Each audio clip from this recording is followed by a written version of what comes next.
Do the ends justify the means? Is it okay to do whatever we humans need to do to get the result that we want, such as curing diseases?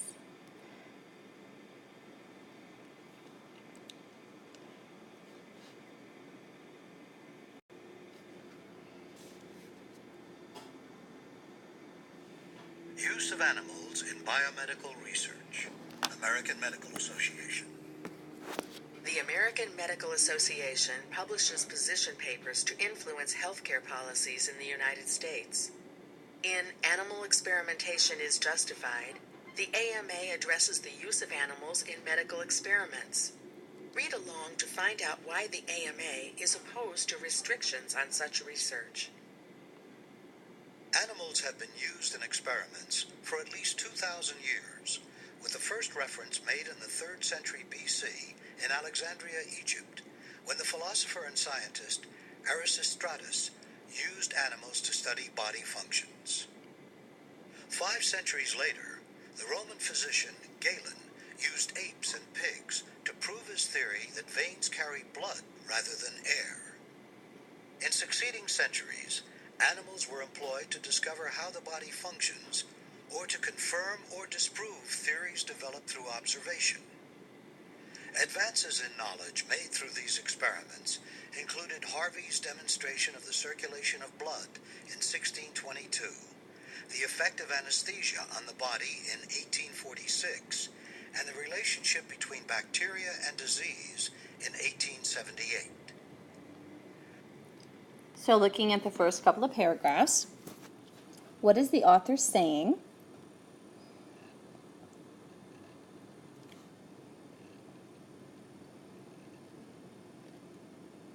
Okay, so you see the dates listed, right? 2,000 years, 5 centuries, 1622, 1846, 1878. We also see names and places, right? We have famous person, famous person, famous person. What is the author saying here? Okay, there's a history of using animals, and that history has led to important findings. What important findings? We have that veins carry blood,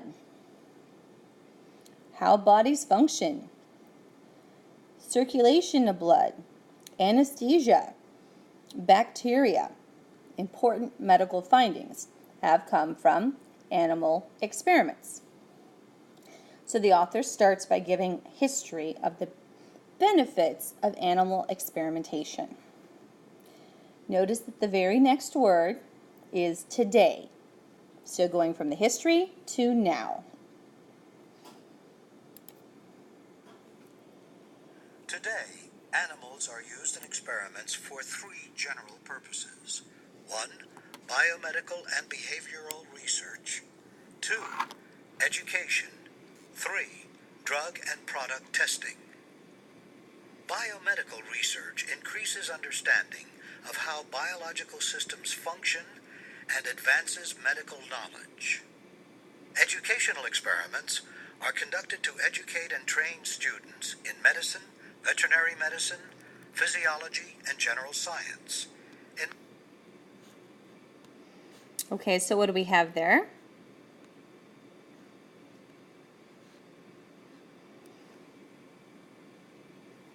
Right? How are animals used now? For biomedical and behavioral research, education, and drug and product testing. And then going into what each of those mean.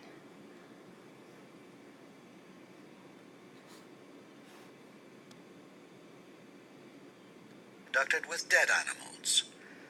Animals also are employed to determine the safety and efficacy of new drugs or the toxicity of chemicals to which humans or animals may be exposed. Most of these experiments are conducted by commercial firms to fulfill government requirements. Use of animals rather than humans. A basic assumption of all types of research is that man should relieve human and animal suffering. One objection to the use of animals in biomedical research is that the animals are used as surrogates for human beings. This objection presumes the equality of all forms of life. Animal rights advocates argue that if the test is for the benefit of man, then man should serve as the subject of the experiments. There are limitations, however, to the use of human subjects, both ethically, such as in the testing of a potentially toxic drug or chemical, and in terms of what can be learned. The process of aging, for instance, can best be observed through experiments with rats, which live an average of 2 to 3 years, or with some types of monkeys, which live 15 to 20 years. Some experiments require numerous subjects of the same weight or genetic makeup, or require special diets or physical environments. These conditions make the use of human subjects difficult or impossible. By using animals in such tests, researchers can observe subjects of uniform age and background in sufficient numbers to determine if findings are consistent and applicable to a large population. Animals are important in research precisely because they have complex body systems that react and interact with stimuli much as humans do. The more true this is with a particular animal, the more valuable that animal is for a particular type of research. One important property to a researcher is discrimination, the extent to which an animal exhibits the particular quality to be investigated. The greater the degree of discrimination, the greater the reliability and predictability of the information gathered from the experiment. For example, dogs have been invaluable in biomedical research because of the relative size of their organs compared to humans. The first successful kidney transplant was performed in a dog, and the techniques used to save the lives of blue babies, babies with structural defects in their hearts, were developed with dogs. Open heart surgical techniques, coronary bypass surgery, and heart transplantation all were developed using dogs. Another important factor is the amount of information available about a particular animal. Mice and rats play an extensive role in research and testing, in part because repeated experiments and controlled breeding have created a pool of data to which the findings from a new experiment can be related and given meaning. Their rapid rate of reproduction also has made them important in studies of genetics and other experiments that require observation over a number of generations. Moreover, humans cannot be bred to produce inbred strains, as can be done with animals. Therefore, humans cannot be substituted for animals in studies where an inbred strain is essential. Scientists argue repeatedly that research is necessary to reduce human and animal suffering and disease. Biomedical advances depend on research with animals, and not using them would be unethical because it would deprive humans and animals of the benefits of research. Benefits of animal experimentation. The arguments advanced by animal rights activists in opposing the use of animals in biomedical research are scientific, emotional, and philosophic. The scientific challenge raised by animal rights activists goes to the heart of the issue by asking whether animal experiments are necessary for scientific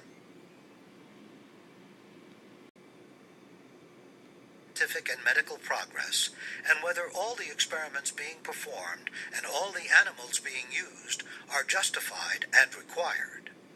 Scientists insist that they are. Animal rights activists insist that they are not. Scientists justify use of animals in biomedical research on two grounds: the contribution that the information makes to human and animal health and welfare, and the lack of any alternative way to gain the information and knowledge. Animal rights activists contest experiments that utilize animals on both these grounds and assert that this practice no longer is necessary because alternative methods of experimentation exist for obtaining the same information. In an appearance on the Today Show in 1985, Ingrid Newkirk, representing People for the Ethical Treatment of Animals, PETA, stated, "If it were such a valuable way to gain knowledge, we should have eternal life by now." This statement is similar in spirit to one made in 1900 by an anti-vivisectionist who stated that, given the number of experiments on the brain done up to then, the insane asylums of Washington, D.C. should be empty. Scientists believe that such assertions miss the point. The issue is not what has not been accomplished by animal use in biomedical research, but what has been accomplished. A longer lifespan has been achieved, decreased infant mortality has occurred, effective treatments have been developed for many diseases, and the quality of life has been enhanced for mankind in general. One demonstration of the critical role that animals play in medical and scientific advances is that 54 of 76 Nobel Prizes awarded in physiology or medicine since 1901 have been for discoveries and advances made through the use of experimental animals. Among these have been the prize awarded in 1985 for the studies, using dogs, that documented the relationship between cholesterol and heart disease. The 1966 prize for the studies, using chickens, that linked viruses and cancer. And the 1960 prize for studies, using cattle, mice, and chicken embryos, that established that a body can be taught to accept tissue from different donors if it is inoculated with different types of tissue prior to birth or during the first year of life, a finding expected to help simplify and advance organ transplants in the future. Studies using animals also resulted in successful culture of the poliomyelitis virus. A Nobel Prize was awarded for this work in 1954. The discovery of insulin and treatment for diabetes, achieved through experiments using dogs, also earned the prize in 1923. In fact, virtually every advance in medical science in the 20th century, from antibiotics and vaccines to antidepressant drugs and organ transplants, has been achieved either directly or indirectly through the use of animals in laboratory experiments. The result of these experiments has been the elimination or control of many infectious diseases, smallpox, poliomyelitis, measles, and the development of numerous life-saving techniques, blood transfusions, burn therapy, open heart, and brain surgery. This has meant a longer, healthier, better life with much less pain and suffering. For many, it has meant life itself. Often forgotten in the rhetoric is the fact that humans do participate in biomedical research in the form of clinical trials. They experience pain and are injured, and in fact some of them die from this participation. Hence, scientists are not asking animals to be guinea pigs alone for the glory of science.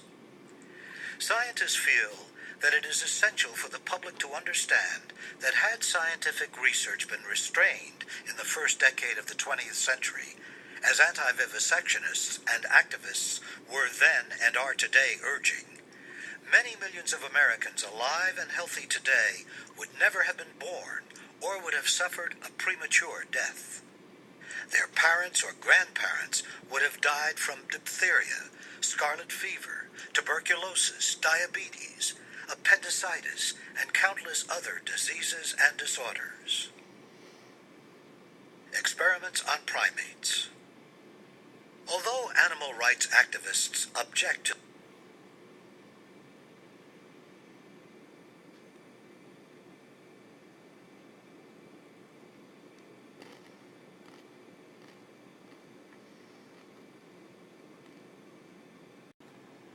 the danger of restricting research. The The activities and arguments of animal rights and animal welfare activists and organizations present the American people with some fundamental decisions that must be made regarding the use of animals in biomedical research. The fundamental issue raised by the philosophy of the animal rights movement is whether man has the right to use animals in a way that causes them to suffer and die. To accept the philosophical and moral viewpoint of the animal rights movement would require a total ban on the use of animals in any scientific research and testing. The consequences of such a step were set forth by the Office of Technology Assessment, OTA, in its report to Congress. Implementation of this option would effectively arrest most basic biomedical and behavioral research and toxicological testing in the United States. The economic and public health consequences of that, the OTA warned Congress, are so unpredictable and speculative that this course of action should be considered dangerous. No nation and no jurisdiction within the United States has yet adopted such a ban, although, as noted earlier, laws to ban the use of animals in biomedical research have been introduced into a number of state legislatures. Neither a majority of the American people nor their elected representatives have ever supported these bills.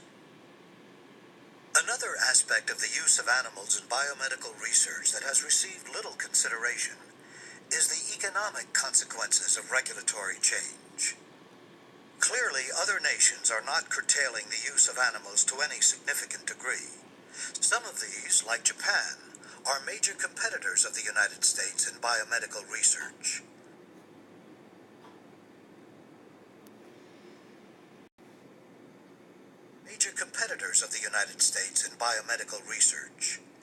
Given the economic climate in the United States, our massive trade imbalance, and our loss of leadership in many areas, can the United States afford not to keep a leading industry, i.e., biomedical science, developing as rapidly as possible?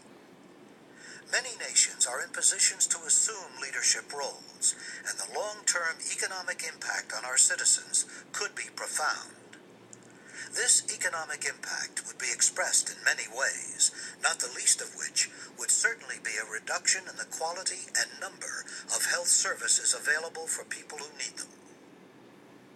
Through polls and by other means, the American people have indicated that they support the use of animals in research and testing. At the same time, they have expressed a strong wish that the animals be protected against any unnecessary pain and suffering. The true question, therefore, is how to achieve this without interfering with the performance of necessary research. Scientists already comply with a host of federal, state, municipal, and institutional guidelines and laws. However, in this era of cost containment, they fear that overregulation will become so costly that research progress will suffer. Scientists emphasize that a reasonable balance must be achieved between increased restrictions and increased cost. What must be recognized, say scientists, is that it is not possible to protect all animals against pain and still conduct meaningful research. No legislation and no standard of humane care can eliminate this necessity.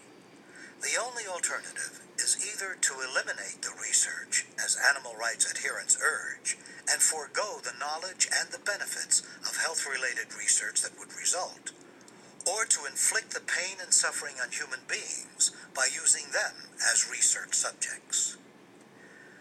The desire by animal welfare proponents to ensure maximum comfort and minimal pain to research animals is understandable and appeals to scientists, the public, and to legislators.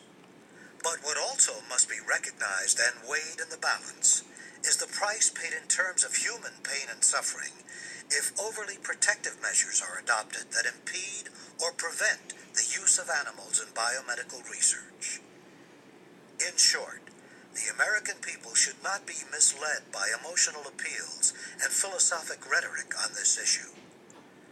Biomedical research using animals is essential to continued progress in clinical medicine. Animal research holds the key for solutions to AIDS, cancer, heart disease, aging, and congenital defects. In discussing legislation concerning animal experimentation, the prominent physician and physiologist, Dr. Walter B. Cannon, stated in 1896 that the anti-vivisectionists are the second of the two types Theodore Roosevelt described when he said, "Common sense without conscience may lead to crime, but conscience without common sense may lead to folly, which is the handmaiden of crime." The American Medical Association has been an outspoken proponent of biomedical research for over 100 years, and that tradition continues today. The association believes that research involving animals is absolutely essential to maintaining and improving the health of the American people. The association is opposed to any legislation or regulation that would inappropriately limit such research and actively supports all legislative efforts to ensure the continued use of animals in research while providing for their humane treatment.